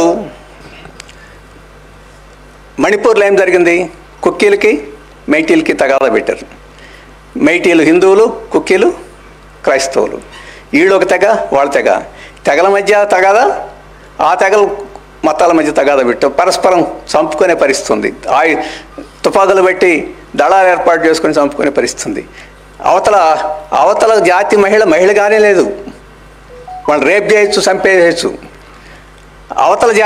యువతల జాతి మహిళలను అలాగే చేయొచ్చు, వాళ్ళు మనుషులుగా కూడా చూడండి పరిస్థితి. ఇది ఎవరు సృష్టించారు? అక్కడ ఆర్ఎస్ఎస్ ఈ శక్తులు ఆ రకంగా తగాదాలు పెట్టి సృష్టించినాయి. ఇంతకుముందు ఈ దేశంలో ఉండం, మేము వేరుపడిపోతామని నాగాలాండ్ వాళ్ళు వీళ్ళు అన్నారు. అట్లాంటి పరిస్థితి మళ్ళీ ఇప్పుడు అక్కడ వచ్చే అవకాశం ఉంది. అందుకని ఇవన్నీ మనం చూస్తున్నాం. వీటన్నిటికీ ఈరోజు మూలం ఈరోజు బీజేపీ ఆర్ఎస్ఎస్ ఉంది. ఇప్పుడు అధికారం కూడా ఉంది కాబట్టి అధికారాన్ని కూడా ఉపయోగపెట్టుకుని వాళ్ళు చేస్తున్నారు. రేపు అధికారం నుంచి పోతే ఆ శక్తి తగ్గుద్ది, కానీ ఈ ఆలోచనలు మాత్రం బలహీనపడిపోవు. ఈ ఆలోచనలు మనం ఎదుర్కోవాల్సిన అవసరం ఉంది. అయితే ఇవన్నీ ఎందుకు జరుగుతున్నాయి?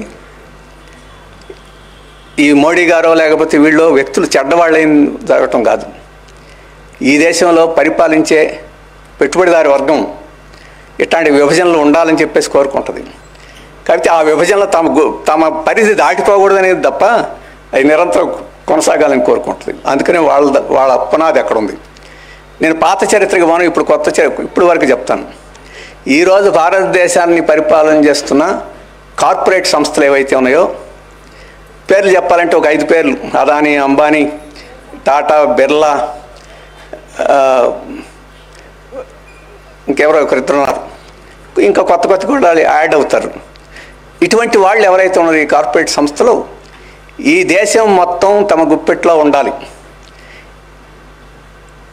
అంటే ఒక 10 పెద్ద కార్పొరేట్ సంస్థలు ఈ దేశాన్ని ఉండాలి. ఈ దేశం వ్యాపారం అంతా వాళ్ళ చేతుల్లో ఉండాలి.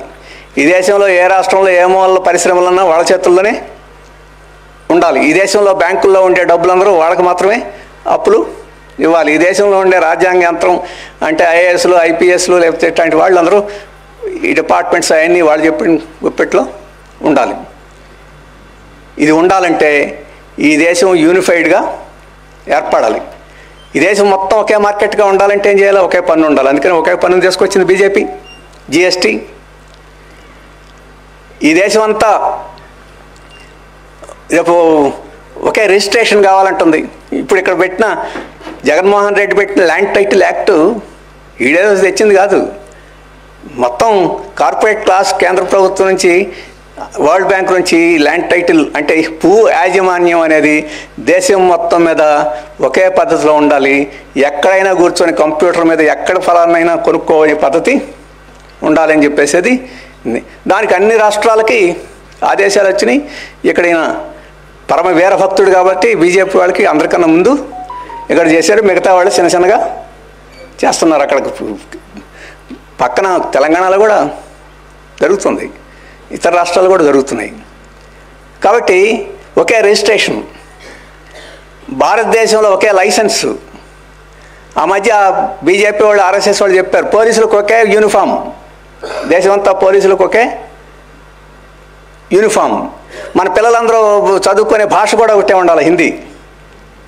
అది పెట్టబోయారు, కానీ అడ్డం తిరిగేసరికి మళ్ళీ వెనక్కి ఒకే భాష ఉండాలి, ఒకే ఎంట్రన్స్ టెస్ట్ ఉండాలి, మొత్తం దేశమంతా పిల్లలకు ఒకే ఎంట్రన్స్ టెస్ట్ ఉండాలి. ఇప్పుడు నీట్ తేడాలు ఉండకూడదు. ఉంటూ అదే చాలా చేయొచ్చు, కానీ తాజాగా ఒకే ఎలక్షన్, 1 నేషన్ 1 ఎలక్షన్, ఈ దేశాన్ని మొత్తానికి ఒకే ఎలక్షన్ ఉండాలి. ఒకే ఎలక్షన్ అంటే పార్లమెంట్ ఎలక్షన్ ఒకటే కదా, అది కాదు. పార్లమెంటుకి, శాసనసభకి, జిల్లా పరిషత్కి, గ్రామ పంచాయతీకి పైనుంచి కింద దాకా అన్నీ ఒకే రోజు జరగాలి. ఓకే, దానికి ఎందుకు జరగాలి? ఖర్చు తగ్గుద్దట, శ్రమ తగ్గుద్దట. ఈ డబ్బుని వీటన్నిటిని ఉపయోగించుకొని దేశం యొక్క అభివృద్ధి కోసం కృషి చేయొచ్చట.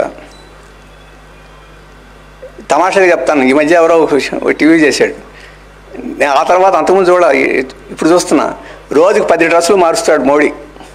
మీరు టీవీలో చూస్తే, ఇప్పుడు నిన్న అక్కడ హర్యానాలో మాట్లాడి తర్వాత బెంగాల్కి పోయాడు. హర్యానాలో డ్రెస్ వేరుగా ఉంది, బెంగాల్లో డ్రెస్ ఉంది, మధ్యలో గంట తేడా. ఎక్కడ ఇప్పుతాడో ఎక్కడ దొరుకుతాడో కూడా అర్థం కానీ పరిస్థితి ఉంది.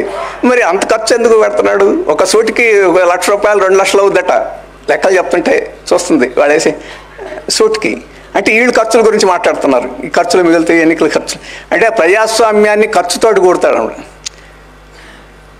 హిట్లర్ అలాకని కూడాడు. అసలు ఈ దొంగల్ని, దోపిడీదారుల్ని, లేకపోతే నేరస్తుల్ని, వీళ్ళందరినీ విచారణ చేయడం ఎందుకు? కోర్టులు ఎందుకు? లాయర్లు ఎందుకు? జడ్జీలు ఎందుకు? మళ్ళీ వీళ్ళని తీసుకెళ్ళి శిక్షలు వేసిన వాళ్ళని జైల్లో పెట్టడం ఎందుకు? జైల్లో భోజనం ఎందుకు? ఇవన్నీ ఎందుకు? వీళ్ళని తీసుకెళ్ళి కాల్చేస్తే మనకి ఇవన్నీ మిగులుతాయి, ఈ డబ్బునంతటిని మన దేశాన్ని అభివృద్ధి చేసుకోవడానికి ఉపయోగపడుద్దని చెప్పాడు. మిన్కాఫ్లో పుస్తకంలో రాశాడు. అట్లా ఉంది ఇది. అంటే ఈ ఎన్నికలు ఖర్చట, అది కూడా అబద్ధం. అన్ని లెక్కలు చూస్తే ఒకేసారి జరపడం అనేది ఇప్పుడు జరిపిన దానికన్నా ఇంకా ఎక్కువ ఖర్చు అవుద్ది తప్ప తక్కువ ఖర్చు ఏం కాదు. అది పక్కన పెట్టిన 140 కోట్ల దేశం, ఇన్ని భాషలు మాట్లాడే దేశం, ఇన్ని కులాలు ఉన్న దేశం, ఇన్ని మతాలు ఉన్న దేశం, ఇన్ని ప్రాంతాలు ఉన్న దేశం, ఇన్ని రకాల వైవిధ్యాలు ఉన్న దేశంలో వీళ్ళందరినీ కలిపి కుక్కి ఒక ఎన్నికలోకి ఒక్క బటన్లోకి ఎలా తెస్తావు? నా ప్రాంతం అభివృద్ధి కావాలి, అభివృద్ధి చేస్తామనేది ఓటేయాలి అని చెప్పేసి ఉంటుంది. దేశంలో రామాలయం కట్టాలి, అటువంటి వాడికి ఓటేస్తానని ఇంకోటికి ఉంటుంది. మరి ఈ రాష్ట్రంలో ఈ అభివృద్ధి చేసేవాడికి ఓటేయాలా, రామాలయం కట్టేవాడికి ఓటేయాలా? ఒకేసారి జరిగితే. కాబట్టి రాష్ట్ర ఎన్నికలు రాష్ట్ర ప్రయోజనాల ప్రాతిపదిక మీద, రాష్ట్ర సమస్యల ప్రాతిపదిక మీద రాష్ట్ర ఎన్నిక జరగాలి.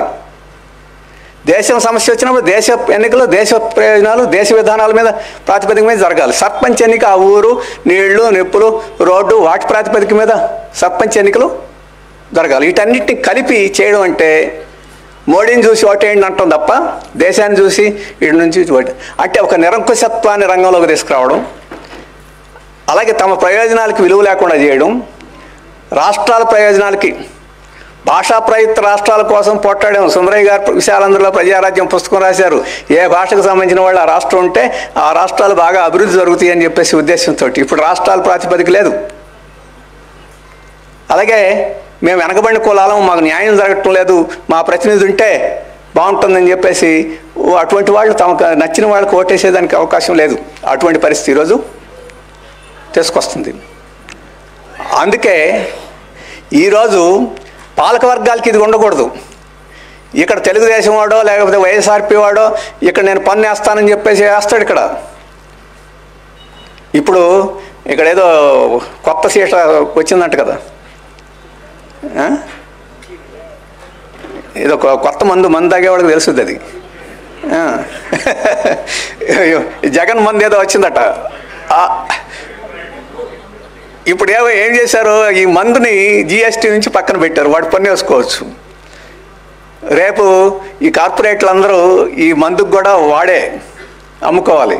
అందుకని ఇక లోకల్గా రాష్ట్రాలకి హక్కులు ఉండకూడదు. అంటే ఇంటర్నేషనల్ మందు కంపెనీలు, ఇట్లాంటి పెద్ద పెద్ద మందు కంపెనీలు ఉన్నాయి. వాడు ఈ దేశంలో ఏ మూలకు పోయినా వాడు సరుకు అమ్ముకోవడానికి కావాలి. ఇక్కడ లోకల్గా ఉండి పెట్టుబడిదారులు వాళ్ళు అమ్ముకుంటా ఉంటే కుదరదు. అందుకని ఓడరేవులన్నింటినీ అదానీ కొట్టేసుకుపోతున్నాడు. మన రాష్ట్రంలో ఓడరేవులను తీసుకున్నాడు. విమానాశ్రయాలన్నింటినీ అదానీ తీసుకున్నాడు. విమానాలన్నింటినీ తాతా గారు తీసుకుంటున్నాడు. మందుల కంపెనీలంటే ఇంకోటి దివి ఇండస్ట్రీ తీసుకోండి. సిమెంట్ అంతా మద్రాస్ సిమెంట్ వాడు తీసుకుంటాడు, ఒక్కొక్కదాన్ని ఒక్కొక్కటి తీసుకుంటాడు. ఈ దేశంలో ఏ మూలైనా ఎక్కడైనా అమ్ముకోవచ్చు. ఎన్టీ రామారావు లాగా మా తెలుగు ఆత్మగౌరవం అంటే అదానిని ఇక్కడికి తీసుకొచ్చి ఓడరేవు కొనిస్తాం, కొనేదానికి లేదు మా ఓడరేవు అని చెప్పేసి అనేవాళ్ళం. అటువంటిది ఉండకూడదు. అందుకని పెట్టుబడిదారు వర్గానికి ఈ దేశం అంతా వాళ్ళకి నిరాఘాటంగా దోసుకోనే పద్ధతిలో దీన్ని తయారు చేయాలి. అటువంటి శక్తి ఇప్పుడు ఎవరికి ఉందంటే హిందూ మతం పేరుతోటి మిగతా తేడాలన్నింటినీ పక్కన పెట్టి మనం అదానీ గారు మన హిందూ, అంబానీ గారు మన హిందూ మనల్ని దోపిడీ చేసుకుంటే మంచిదే, మనల్ని అన్యాయం చేసినా మంచిదే, మన హిందూ మనల్ని తన్నినా మంచిది, అది బాగుంటుంది అనుకునే స్థితికి ఈ కార్పొరేట్ శక్తుల యొక్క ప్రయోజనాలను మనం స్వీకరించి అంగీకరించే స్థితికి తీసుకురావడానికి ఇది వచ్చింది. అందుకని ఇప్పుడు దాకా వీళ్ళు ప్రోత్సహించలా. 1990 తర్వాతనే ప్రోత్సహించింది ఈ శక్తుల్ని. 8,600 కోట్ల రూపాయలు, మొత్తం 18,000 కోట్ల రూపాయలు, 8,600 కోట్ల రూపాయల డబ్బులు ఎలక్ట్రల్ బాండ్స్ ఒక బీజేపీకి ఎందుకు ఇచ్చారు? వాళ్ళ ప్రయోజనాల్ని కాపాడటానికి. వాళ్ళ ప్రయోజనాలు కాపాడాలని చెప్పంటే ఈ హిందువులు మతం పేరుతో ఐక్యం చేస్తే కన్యాకుమారి నుంచి కాశ్మీర్ దాకా హిందువులు ఒకటైతే అప్పుడు మన ఈ దేశం మొత్తాన్ని దోచుకోవడానికి, నిరాఘాటంగా చేయడానికి వీలుంటుందని చెప్పేసి వాళ్ళ ఉద్దేశం. మరి వాళ్ళు యూనిఫై చేయాలంటే ఏం చేయాలి? ఇంకోరి మీద ద్వేషం రెచ్చగొడితే యూనిఫై అవుతాం. అందుకని ముస్లిం మీద ద్వేషం రెచ్చగొట్టే కార్యక్రమం చేస్తున్నారు. మరి వీళ్ళందరూ సమైక్యం కాకుండా ఎదురు తిరుగుతూ ఉంటే విభజన చేసి ఎవడు కలవకుండా చేసేస్తే సరిపోద్ది. అందుకని అన్ని రకాల విచ్ఛిన్న వాదాలను వాటన్నిటిని తీసుకొచ్చి చేస్తున్నారు. ఇది నేను ఎందుకు చెప్తున్నానంటే ఈరోజు మతోన్మాదం మీద పోరాటం, లౌకికవాదాన్ని రక్షించుకోవడం, ప్రజాస్వామ్యం కోసం పోరాటం, నిరంకుశాన్ని వ్యతిరేకించటం, సామాజిక న్యాయం కోసం పోరాటం, కులతత్వాన్ని మనం రూపుమాపడం, అలాగే సమైక్యవాదాన్ని రక్షించుకోవడం, నియంతృత్వాన్ని, నిరంకుశత్వాన్ని అధిగమించడం అని చెప్పేసేది ఈ మన కార్పొరేట్ శక్తుల మీద పోరాడకుండా సాధ్యం కాదు. ఒక మోడీయో లేకపోతే వాళ్ళ మీదనే పెడితే సరిపోదు. వాళ్ళందరికీ ఈరోజు వెన్నుదన్నుగా ఉండి వాళ్ళ డ్రైవర్లు మాత్రమే ఈ శక్తులు ఉన్నాయి. అందుకని మన ఈ కార్పొరేట్ శక్తుల యొక్క పట్టుని అర్థం చేసుకోకుండా ఈరోజు ఎన్నికలను వాళ్ళు నియంత్రణ చేస్తున్నారు, అభ్యర్థులను వాళ్ళు స్పాన్సర్ చేస్తున్నారు, 1,000 కోట్ల రూపాయలు అభ్యర్థులకి వాళ్ళు ఇస్తున్నారు. డబ్బులు లేకుండా ఎన్నికల్లో పాల్గొగలిగిన శక్తి ఎవరికి లేకుండా చేసేసారు. ముఖ్యంగా కమ్యూనిస్టులు డబ్బులు లేకుండా ఈరోజు ఎన్నికల్లో పాల్గొవాల్సిన పరిస్థితి లేదు. కమ్యూనిస్టులు కూడా డబ్బులు పెట్టి ఎన్నికల్లో పాల్గొందామంటే మనం కమ్యూనిస్టులు కాకుండా పోతాం, వాళ్ళ ఏజెంట్లు అయిపోతాం. లేదు డబ్బులు పెట్టకుండా ఎన్నికల్లో గెలుద్దామంటే ఇప్పుడున్న పరిస్థితుల్లో గెలవగలిగిన పరిస్థితి కనపట్ల. ప్రజలు కూడా డబ్బులను తిరస్కరించే స్థితి ఎప్పుడు వస్తుంది? ఈ కార్పొరేట్ శక్తుల యొక్క అసలు నైజాన్ని అర్థం చేసుకుంటే వాళ్ళు ఇచ్చే డబ్బులకి మనం తీసుకోకూడదనే పరిస్థితి వస్తుంది. అదంతా మనం చేయాల్సిన పని. అది కొంతకాలం పట్టుద్ది. కానీ ఇక్కడ చెప్పదలుచుకుంది జాతీయ సమైక్యత కాపాడుకోవడం అంటే ఏదో మతోన్మాదాన్ని వ్యతిరేకించటం, లేకపోతే మత సామ్రాజ్యాన్ని కాపాడుకోవడం, కులరహితంగా మనం వ్యవహరించటం అని చెప్పి అనుకునేది సరిపోదు. అటువంటి వాటినన్నింటినీ ప్రోత్సహిస్తున్న శక్తులు ఏవైతే ఉన్నాయో, వీటన్నిటినీ రక్షిస్తూ ప్రోత్సహిస్తున్న శక్తులు ఏవైతే ఉన్నాయో, ఆ కార్పొరేట్ శక్తులు, ఆ బడా పెట్టుబడిదారీ శక్తులు వాళ్ళ విధానాలను కూడా మనం వేయాలి. ప్రస్తుతానికి చాలా సమర్థవంతమైన, శక్తివంతమైన ప్రతినిధిగా ఈరోజు బీజేపీ, మోడీ గారు ఉన్నారు ఆ శక్తులకి. అందుకనే వాళ్ళని రక్షిస్తున్నారు. మీడియా చూడండి, దానికి అందుకని పేరే వచ్చింది గోడీ మీడియా అని చెప్పేసి. కాబట్టి డబ్బు ఇచ్చేది వాళ్ళకే, మీడియా మద్దతు వాళ్ళకే, అలాగే సోషల్ మీడియా కంట్రోలు వాళ్ళదే. మీ ప్రాంతీయ పార్టీలు ఏమరిసినా కానీ అల్టిమేట్గా ఆడి జేబులోనే వీళ్ళు తీసుకెళ్ళి చేసే పరిస్థితి. ఈ చంద్రబాబు నాయుడు అసలు సంకనే ఎక్కేశాడు, ఈయనేమో పంచనే ఉన్నాడు. పంచనుంటారా సంకనుంటాడనే తేడా తప్ప ఇద్దరు అక్కడే ఉన్నారు. ప్రాంతీయ పార్టీల పరిస్థితి అది. ఎందుకంటే ఈ కార్పొరేట్ శక్తుల యొక్క శక్తి అది. ఆ శక్తి నుంచి మనం ప్రజల్ని దూరం చేయాలని చెప్పంటే వీటన్నిటి మీద మనం ప్రజలకి వివరంగా చెప్పాల్సిన అవసరం ఉంటుంది. అప్పుడే మనం దేశ సమైక్యతని కాపాడుకోగలం. ఈ దేశ సమైక్యతను కాపాడుకోవడం అనేది భారతదేశం యొక్క సమస్య కాదు, ప్రపంచంలో చాలా దేశాల్లో ఇటువంటి సమస్యలు వచ్చినాయి. ఈరోజు అమెరికా ఉంటుందా పోతుందా అన్నంత తీవ్రమైన పరిస్థితి వచ్చింది. ట్రంప్ అక్కడ చేస్తున్న చర్యలు మూలంగా ఈరోజు ఇజ్రాయెల్ పాలస్తీనా మధ్య యుద్ధం చూస్తే ఈ జాతుల మధ్య వైరం ఎట్లాంటి పరిస్థితులకి తోసిస్తుందో మనం చూస్తున్నాం. అందుకని అటువంటి పరిస్థితి భారతదేశంలో రాకపోవచ్చు. అటువంటి పరిస్థితి తీసుకురావాలని చెప్పే శక్తులు లేవని కాదు, కానీ ఇక్కడ ప్రజలకు శక్తి, పోరాట శక్తి అట్లాంటి పరిస్థితి ఉంది. ఎంత మోడీని మీసాల మీద వేసిన మోడీని కూడా లొంగాల్సిన పరిస్థితి రైతు ఉద్యమం సృష్టించింది. ఇంత మోడీ కూడా సిఏఏ తెచ్చాడు తప్ప రూల్స్ నిన్నటిదాకా రంగంలోకి తీసుకురాలేకపోయాడు. ఎందుకని షాహీన్ బాగ్ ఉద్యమం కానీ వాటన్నిటిలో ఉంది. 4 లేబర్ కోడ్లని మోడీ చాలా కాలం ఏం తీసుకొచ్చింది. చాలా రాష్ట్రాలు ఇంకా రూల్స్ ఫ్రేమ్ చేయాల. ఫ్రేమ్ చేసిన రూల్ని కూడా వాళ్ళు అనుకున్నంత గట్టిగా ఇప్పటివరకు అమలు జరగల. ఎందుకంటే కార్మిక వర్గం అంత సమైక్యంగా ఉద్యమాలు, పోరాటాలు చేస్తున్నాయి.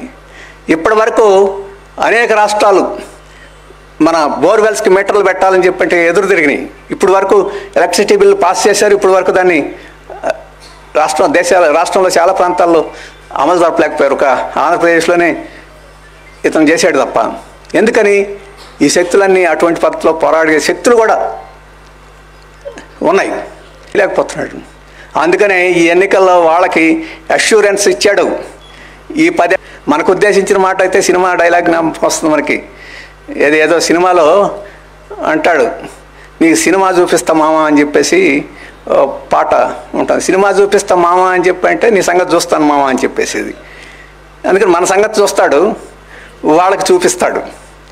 ఏమిటి ఇప్పుడు నేను చెప్పిన అసంపూర్తిగా ఉన్న వాటినన్నింటినీ రేపు అమలు జరుపుతానని చెప్పేసి వాళ్ళ వాగ్దానం చేస్తున్నాడు. ఈయనకి కొంత తోక కత్తిరిస్తే అధికారానికి వచ్చినా కానీ ఆ రకంగా ముందుకు పోగలిగిన పరిస్థితి లేదు. అధికారమే కత్తిరిస్తే ఇంకా సమస్యే లేదు. మనం తోక కత్తిరించడం ఖాయంగా అనిపిస్తుంది. అధికారం కూడా కత్తిరించడం అనేది రేపు 2 దశల్లో తేలిపోద్ది. ఏమైనా ఈరోజు ఈ ఎన్డీఏ సర్కార్ని గద్దెదించడం, ఒకవేళ పొరపాటున అధికారానికి వస్తే దాన్ని వెనక్కి కొట్టడం అనేది మనం పని. ఆ రకంగా జరిగితేనే మనం దేశ సమైక్యతని, జాతీయ సమైక్యతని కాపాడుకోగలుగుతాం. ఆ జాతీయ సమైక్యత కోసం స్వాతంత్ర సమర యోధులు వేల మంది ప్రాణాలు ఇచ్చారు, లక్షల మంది త్యాగాలు చేశారు. ఆ తర్వాత స్వాతంత్రం వచ్చిన తర్వాత కూడా అనేక మంది అనేక రూపాల్లో దీన్ని ఎదురుదిరిగి జైళ్ళకు పోయి ప్రాణాలు ఇచ్చి ఆ రకంగా చేశారు. ఆ త్యాగాలని మన దేశం వృధా పోనీయదు, మనం పోనీయకూడదు. ఆ రకంగా జాతీయ సమగ్రతను కాపాడుకునేదానికి మనందరం ముందుకు పోవడం సుందరయ్య గారికి మనం అర్పించగలిగిన నిజమైన నివాళని చెప్పేసి మీకు నేను తెలియజేస్తూ, నాకు ఈ అవకాశం ఇచ్చినందుకు ధన్యవాదాలు తెలియజేస్తూ సెలవు. నమస్కారం.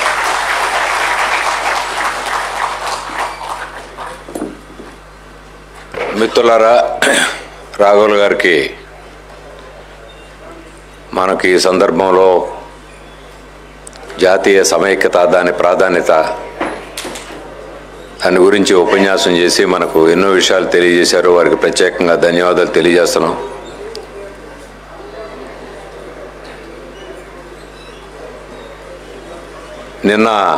నిన్నగాక మొన్న 3 రోజుల క్రితం నేను కర్నూలు వెళ్ళా. కర్నూలులో ఒక మిత్రుడు గెలిచాడు.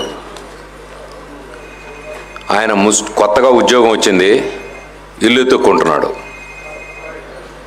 నువ్వు పలానా మతం కాబట్టి మీకు ఇల్లు ఇవ్వడం కుదరదని చెప్పేసి దేశం అంతా తిరిగినా కూడా ఇల్లు దొరకలా.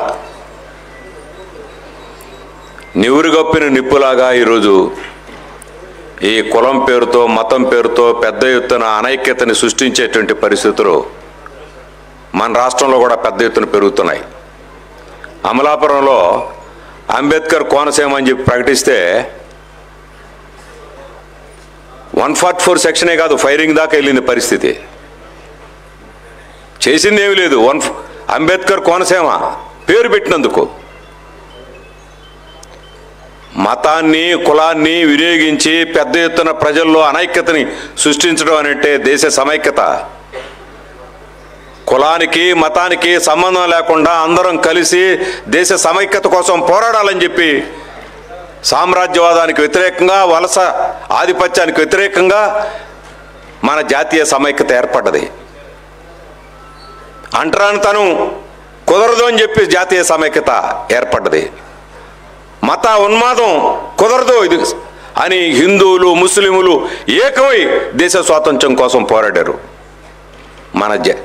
మన స్వతంత్ర ఉద్యమం అన్ని జాతుల్ని, గిరిజనుల్ని, దళితుల్ని, మతాల్ని అందరినీ ఏకం చేసి ఇప్పుడు మణిపూర్లో కొన్ని నెలల నుంచి 144 సెక్షన్ అమలు జరుగుతుంది. లడఖ్లో కొన్ని నెలల నుంచి 144 సెక్షను. ఇంటర్నెట్ లేదు. దేశంలో చాలా ప్రాంతాలు వరుసగా ఇంటర్నెట్లో మన సోషల్ మీడియాలో చూస్తే ఏ రాష్ట్రాల్లో, ఏ ప్రాంతాల్లో ఇంటర్నెట్ నెలల తరబడి అందుబాటులో లేకుండా ఈ ప్రభుత్వం చేసిందో ఒక లిస్టు ప్రకటించారు. అందువల్ల ఈరోజు దేశ సమైక్యతకి తీరని ప్రమాదం, చాలా పెద్ద ఎత్తున ప్రమాదాన్ని తెచ్చిపెడుతున్నటువంటి పరిస్థితుల్లో సుందరయ్య గారు తన 13 ఏళ్ల వయసులో, చిన్న వయసులో దేశానికి స్వతంత్రం కావాలి, ప్రజాస్వామ్యం ఉండాలి, మనం ఏ కులంలో పుట్టినా, ఏ మతంలో పుట్టినా మనం అంతా ఏకంగా బ్రిటిష్ వాడికి వ్యతిరేకంగా పోరాడాలి, జమీందారులకు వ్యతిరేకంగా పోరాడాలి, మనం అంతా ప్రజల పక్షాన నిలబడాలి అనేటువంటి పద్ధతుల్లో దేశ సమైక్యత కోసం కృషి చేసిన చరిత్ర రాఘవులు గారు ఆ వివరాలన్నీ కూడా చెప్పారు. మనవి చేసేది విజ్ఞాన కేంద్రం దేశ సమైక్యత కోసం అన్ని ప్రయత్నాలు చేసి కులాలు, మతాలు మధ్య చుచ్చు రేపుతున్నటువంటి ఎన్నో ఘటనలు ఈరోజు మనం ముందు జరుగుతున్నాయి. మనం ముందు పెట్టి నిలబడి ఈ జాతీయ సమైక్యతని కాపాడేదానికోసం, ముందుకు పోయేదానికోసం సుందరయ్య గారి 39వ వర్ధంతి సందర్భాన్ని పురస్కరించుకొని ఈ ఆశయానికి పునరంకితం అవుదామని చెప్పేసి ప్రకటిస్తూ రాఘవులు గారికి ప్రత్యేకంగా ధన్యవాదాలు. చాలా ఒత్తిడి పనుల్లో కూడా చాలామంది ఈరోజు వచ్చి ఈ సభని జయప్రదం చేశారు. వారందరికీ కూడా ప్రత్యేకంగా ధన్యవాదాలు తెలియజేస్తూ ఈ సభ ఇంతటితో ముగిసిందని చెప్పేసి ప్రకటిస్తాను.